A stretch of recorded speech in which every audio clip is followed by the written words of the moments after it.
आज हम तथागत गौतम बुद्ध के सबसे अलग दिखने वाले बालों के बारे में तथ्य और मिथ्या जानेंगे।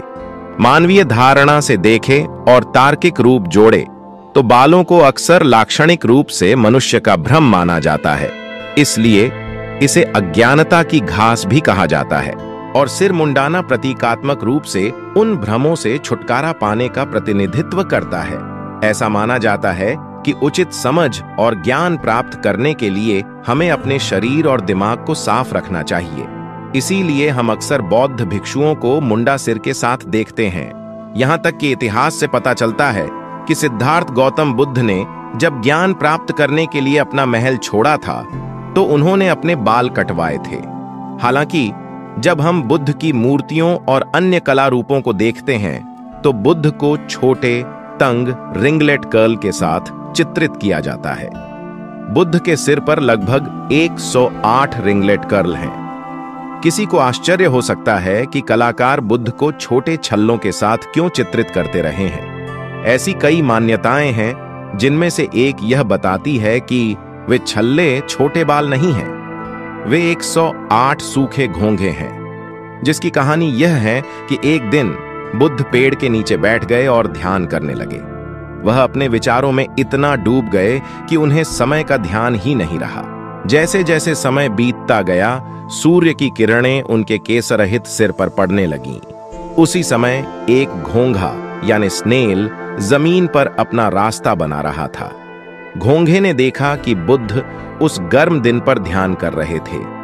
हालांकि वह पेड़ के नीचे बैठे थे, फिर भी सूर्य की किरणें उनके सिर की ओर निर्देशित थीं।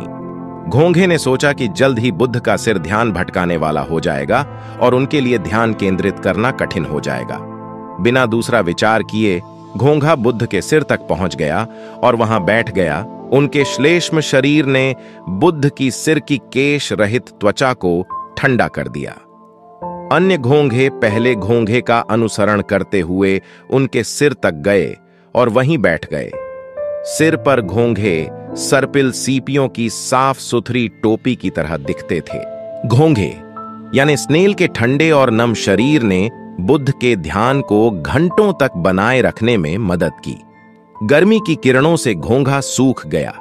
बाद में शाम को जब बुद्ध ध्यान से खड़े हुए तो उन्हें पता चला कि उन्होंने 108 घोंघों की टोपी पहनी हुई थी, जिनमें से सभी ने बुद्ध के ज्ञान प्राप्ति के मार्ग के लिए एक व्याकुलता मुक्त वातावरण बनाने के लिए अपना जीवन दे दिया था। चूंकि घोंघे ने बुद्ध के लिए अपना जीवन दे दिया था, इसलिए अब उन्हें शहीदों के रूप में सम्मानित किया जाता है। घोंघा यानी स्नेल मिथक का खंडन। बुद्ध के सिर पर 108 घोंघों की कहानी एक दिलचस्प किंवदंती है, लेकिन यह ध्यान रखना महत्वपूर्ण है कि यह एक मिथक है। गलतफहमी से बचने के लिए तथ्य को कल्पना से अलग करना और सटीक जानकारी प्रदान करना आवश्यक है। हालांकि कहानी दिलचस्प हो सकती है, इसके लिए ऐतिहासिक साक्ष्य की आवश्यकता है और यह बौद्ध धर्म ग्रंथों या शिक्षाओं से अलग है।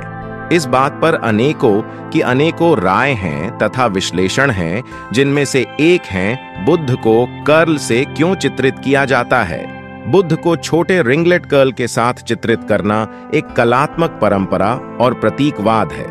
कर्ल की विशिष्ट संख्या हर मूर्ति में भिन्न हो सकती है, लेकिन इसका मतलब सूखे घोंघे का प्रतिनिधित्व करना नहीं है। इसके बजाय ये कर्ल बुद्ध के बालों का प्रतिनिधित्व करते हैं, जो उन क्षेत्रों और अवधियों की कलात्मक शैलियों को दर्शाते हैं जिनमें मूर्तियां बनाई गई थीं। इस तरह की कलाएं कई दूसरे देशों में भी प्रचलित थीं, जैसे इजिप्ट की मूर्ति कलाएं। संक्षेप में, जबकि बुद्ध के सिर पर 108 घोंघों की कहानी एक दिलचस्प मिथक है, यह समझना आवश्यक है कि यह बौद्ध मान्यताओं या प्रथाओं का तथ्यात्मक प्रतिनिधित्व नहीं है। आध्यात्मिकता से देखा जाए तो क्योंकि वे कहानियां हैं, कोई भी निश्चित या पूर्ण रूप से नहीं जानता कि क्या हुआ था। बुद्ध के बालों से जुड़ी कुछ अन्य कहानियां भी हैं। कुछ लोग सोचते हैं कि जैसे ही गौतम बुद्ध ध्यान में लीन हो गए, उनके बाल बढ़ने लगे। उस दौरान जब भयंकर गर्मी पड़ी तो गौतम बुद्ध के सिर के बाल पूरी तरह जल गए और मुड़ गए। आपको पता होना चाहिए कि घुंघराले बाल आज भी दुनिया भर के कई गर्म मौसमों में पाए जा सकते हैं। कई लोग अब मानते हैं कि यह कहानी इसी नींव का परिणाम है।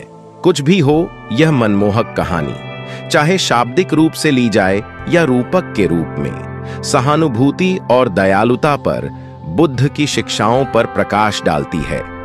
यह हमें उस करुणा के प्रति सचेत रहने के लिए प्रोत्साहित करता है जो हम दूसरों को दे सकते हैं। यह दर्शाता है कि सबसे छोटे प्राणी भी आत्मज्ञान की ओर यात्रा में महत्वपूर्ण भूमिका निभा सकते हैं। तथ्य और मिथ्स तथा उस पर बनी हुई धारणाएं अलग तरह की हो सकती हैं, लेकिन सबसे महत्वपूर्ण वह शिक्षाएं हैं जो बुद्ध से हमें मिलती हैं। बुद्धं नमामि।